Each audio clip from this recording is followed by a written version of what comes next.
Students, आज हम लोग स्टार्ट करेंगे 4th chapter of fresh water fish culture paper 1 farm engineering. उसमें हमने पढ़ा था सॉइल टेस्टिंग के बारे में, टोपोग्राफी के बारे में हमने पढ़ा था, और इसके पहले वाले जो स्लाइड है उसमें हमने कंस्ट्रक्शन ऑफ पॉन्ड के बारे में पढ़ा था। अभी हम लोग पढ़ेंगे लाइनिंग ऑफ पॉन्ड। तो देखते हैं लाइनिंग क्या होती है, लाइनिंग किससे बोलते हैं। तो ये देखिए, आपको ये पिक्चर दिख रही है। पिक्चर में दोनों पिक्चर में पॉन्ड है, उसके आजू बाजू में जो किया गया है उसको लाइनिंग बोलते हैं। ये प्लास्टिक से की जाती है, ये सीमेंट से की जाती है, या फिर तार से की जाती है, या फिर टाइल्स से की जाती है। तो अलग अलग तरह की लाइनिंग हम लोग अलग अलग तरह के चीज़ों से बना सकते हैं। तो ये जो यहाँ पे दिख रहा है आपको पिक्चर में, तो ये प्लास्टिक से की गई लाइनिंग है। तो एक पॉन्ड का जो आउटर एरिया रहता है, जो एम्बैंकमेंट टाइप ऊपर उठा हुआ एरिया है, देखो, तो इसको क्या करते हैं, पॉलीथीन से ढक लेते हैं ताकि जो मिट्टी है वो घसर के नीचे पॉन्ड में ना आए, और जो पॉन्ड है हमारा वो प्रोटेक्टेड रहे। इसीलिए हम ये लाइनिंग करते हैं। Lining of pond means covering the surface of pond with stable material. तो पॉन्ड का जो सरफेस है उसको हम लोग क्या करते हैं, कवर करते हैं किसी स्टेबल मटेरियल से। तो उससे क्या कहते हैं, लाइनिंग ऑफ पॉन्ड कहते हैं। The stable material used for lining of ponds are like clay, concrete, bricks, stones, tiles, asphalt, polythene film etcetera. तो स्टेबल मटेरियल अलग अलग तरीके के हो सकते हैं, जैसे कि क्ले हो गया, मिट्टी से कर सकते हैं, कंक्रीट से कर सकते हैं, सीमेंट से, ब्रिक्स ईंटों से कर सकते हैं, स्टोन्स से कर सकते हैं, टाइल्स से कर सकते हैं, एस्फेल्ट मीन्स डांबर टाइप होता है, ये डांबर से कर सकते हैं, या फिर पॉलीथीन फिल्म लगा सकते हैं। तो जो हमने पिक्चर देखे इसके पहले, तो वो दोनों भी इसमें पॉलीथीन फिल्म का यूज़ करके उसको पॉन्ड को लाइनिंग किया गया था। This material resist the seepage and other erosive forces. तो ये इससे क्या होता है, ये जो हम लाइनिंग करते हैं इससे सीपेज नहीं होता है, और बाकी अदर इरोजिव फोर्स से बचा रहता है हमारा pond. At many locations, pond when filled with water do not hold water satisfactorily, as well as organic matter precipitate at the bottom. तो बहुत सारे लोकेशन पे जब पॉन्ड को वाटर से फिल किया जाता है, तब जो पॉन्ड है हमारा अच्छे से वाटर होल्ड करके नहीं रख पाता, उसमें सीपेज होता है, उसमें लीकेज हो जाता है, और उसके साथ साथ जो ऑर्गेनिक मटेरियल है वो सब बॉटम में बैठ जाता है। तो ऐसा नहीं होना चाहिए, इसीलिए हम लोग लाइनिंग करते हैं पॉन्ड को। Lining also work as a major for weed and disease control. तो लाइनिंग से क्या होता है, लाइनिंग से जो वीड्स है वो भी कंट्रोल में होते हैं, और डिजीजेस भी कंट्रोल में रहते हैं। Line pond can be clean easily and disinfected. जो लाइन पॉन्ड होते हैं, लाइन किए हुए पॉन्ड, ऐसे पॉन्ड को क्लीन करना ईजी हो जाता है, और उसको डिसइंफेक्ट करना भी ईजी हो जाता है। The most commonly use material for lining of pond have been discuss below. तो ज़्यादा से ज़्यादा यूज़ होने वाले मटेरियल यहाँ पे नीचे डिस्कस किए गए हैं। तो नेक्स्ट स्लाइड में हम लोग देखते हैं clay wooden lining. Lining by clay provides 75% imperviousness। तो लाइनिंग से क्या होता है, 75% जो ये होती हमारा जो पॉन्ड होता है उसका जो पैसेज है वो 75% प्रोटेक्टेड हो जाता है, ठीक है, और वो नॉन परमिएबल हो जाता है 75%। It is most suitable for stocking pond. तो ये जो है clay puddle lining stocking pond के लिए ज़्यादा सुटेबल मानी जाती है। To prepare good quality material, clay should be dug up and then left in 30 centimeter thick layer for weathering for 2 to 3 days. तो हमको अगर गुड क्वालिटी मटेरियल बनाना है क्ले का, तो जो क्ले है हम लोग डग अप करते हैं, मीन्स खोदते हैं और उसको रख देते हैं 30 सेंटीमीटर लेयर बना के, और उसको 2 से 3 दिन के लिए रख देते हैं वेदरिंग के लिए. Watering should be done for few minutes every day. तो इसको 2 से 3 दिन तक हमको हर दिन वाटरिंग करना है, पानी देना है. The weathering clay free from stone और gravel is work into a smooth plastic mass.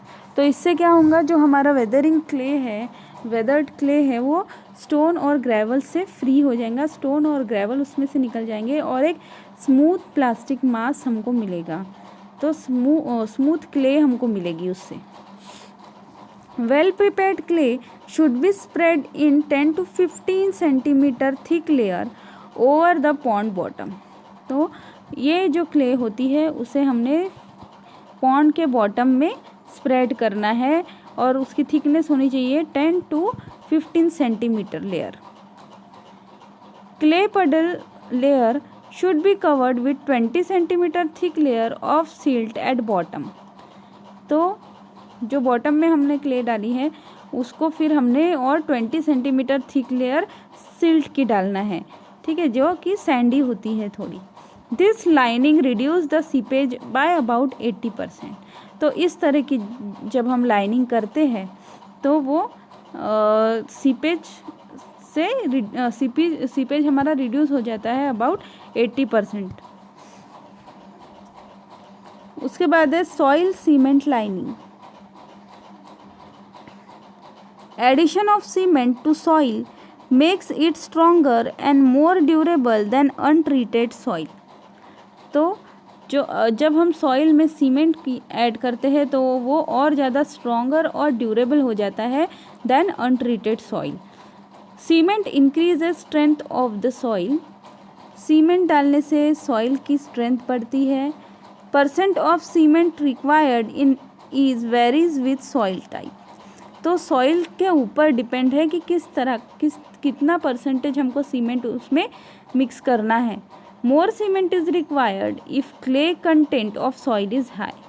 तो अगर सॉइल में क्ले कंटेंट ज़्यादा है, चिकनी मिट्टी ज़्यादा है, तो उसमें हमको ज़्यादा सीमेंट डालना पड़ेगा. The mixture having 2 to 8% of Portland cement is first mixed dry and then water it is added to hydrate the cement and again mix thoroughly. तो इसमें क्या किया जाता है, 2 to 8% पोर्टलैंड सीमेंट, जो जनरली सीमेंट यूज़ करते हैं उसी को कहते हैं, वो सीमेंट ड्राई मिक्स किया जाता है और फिर बाद में उसमें वाटर ऐड किया जाता है और उसको मिक्स किया जाता है. The prepared mixture is then compacted in 15 centimetre thick layer over the pond surface. तो जो पॉन्ड का सरफेस होता है उस पर हम लोग 15 सेंटीमीटर थिक लेयर इसका लगा देते हैं. This layer is then topped with 1/4 inch thick cement plaster. उसके बाद हम लोग इसको थिक सीमेंट प्लास्टर कर देते हैं जिसकी 1/4 इंच होती है, इंच थिकनेस होती है. Curing is required for at least 7 days. तो इसका हमको ध्यान रखना पड़ता है, 7 दिनों तक इसको पानी वगैरह डालते रहना पड़ता है. उसके बाद है concrete lining. Cement concrete lining is considered a high quality lining. तो जब हम लोग सीमेंट कंक्रीट की लाइनिंग जब बनाते हैं तो ये एक हाई क्वालिटी की लाइनिंग मानी जाती है. Due to its longer life and minimum maintenance make its economical. तो क्यों इसको इकोनॉमिकल बोला गया है, क्योंकि इसकी लाइफ अच्छी लॉन्गर होती है, जल्दी टूटता नहीं है और उसको मेंटेनेंस भी बहुत कम लगता है, इसीलिए इसको इकोनॉमिकल बोला गया है. Generally 10 to 12 centimetre thick layer of concrete is laid without any frame. तो जनरली इसकी जो लेयरिंग करते हैं तो 10 to 12 सेंटीमीटर थिक होती है इसकी लेयरिंग और उसको कोई फ्रेम नहीं होता है, कोई ढांचा उसमें अंदर नहीं होता है, आयरन वगैरह नहीं डाला होता है। Curing is required for a period of 2 to 5 days by keeping the surface continuously wet. तो क्योर इसको करना पड़ता है 2 से 5 दिनों के लिए।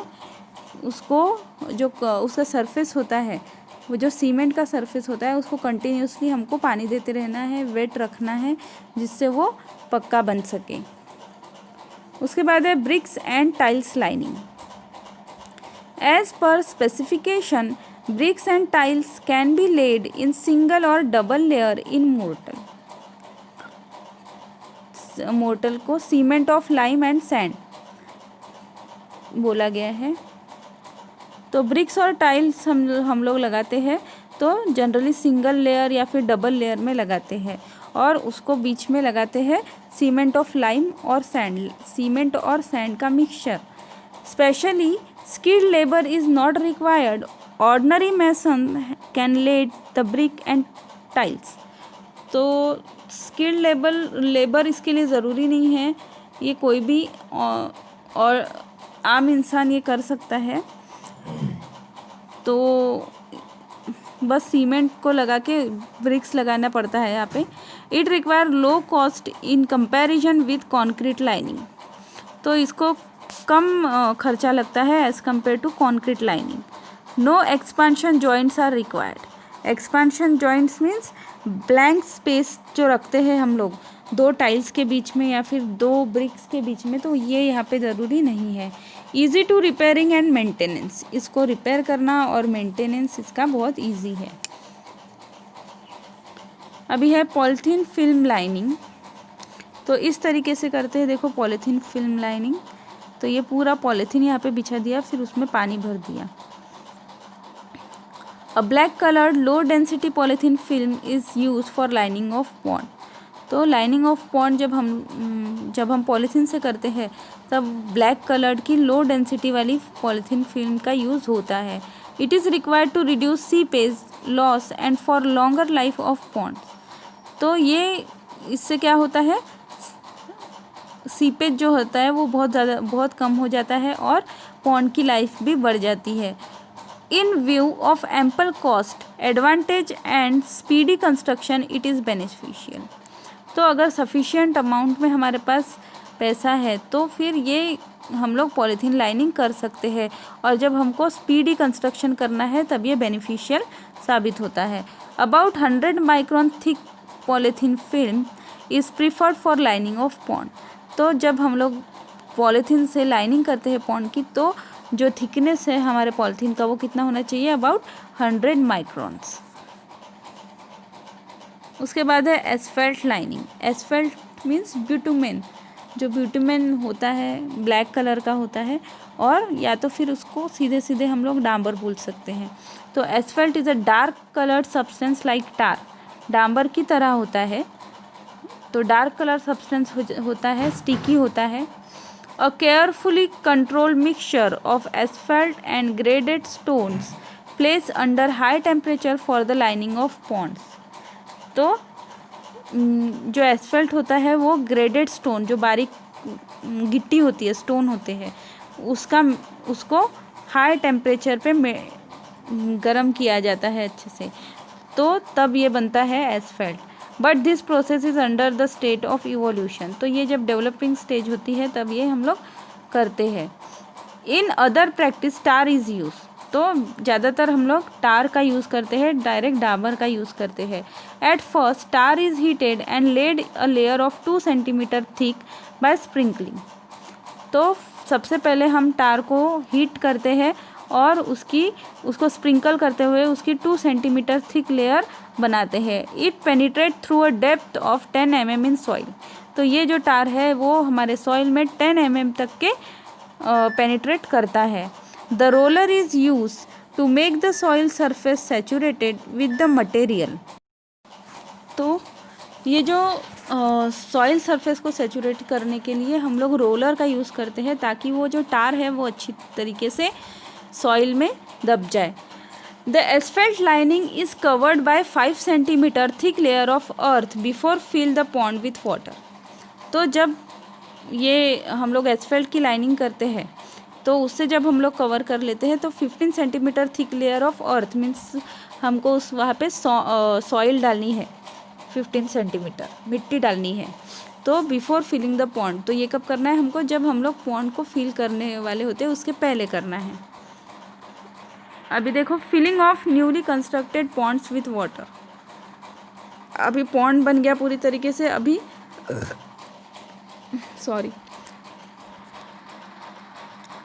न्यूली कंस्ट्रक्टेड पॉन्ड को हम लोग फिल कैसे करते हैं। Newly constructed pond should not be filled with water at once but by short interval of 1 और 2 डेज। तो एक साथ उसको पूरा फिल नहीं करते हैं, 1 या 2 दिन के गैप के साथ, इंटरवल्स के साथ हम लोग फिल करते हैं। Newly constructed pond generally have muddy water for considerable length of time. तो जो नया पॉन्ड जब हम लोग फिलअप करते हैं पानी से, तब ये जो पॉन्ड का पानी होता है वो मडी होता है कुछ टाइम के लिए। Some pond stay muddy indefinitely due to soil type और एक्टिविटीज़ ऑफ बरोइंग एनिमल और बॉटम फीडिंग ऑफ फिशेस। तो कुछ पॉन्ड बहुत देर तक के मडी रहते हैं, उसका रीज़न क्या है कि वो सॉइल टाइप ही वैसा होगा या फिर एक्टिविटी ऑफ एनिमल्स जो बरोइंग है एक्टिविटीज़ होती है, और बॉटम फीडर फिशेस के वजह से, जो बॉटम में फ़िश फीड करती है तो उनके कंटिन्यू मूवमेंट से क्या होता है, वहाँ की मड जो है मिट्टी हिलती रहती है और उसकी वजह से जो पानी है वो मडी बना रहता है।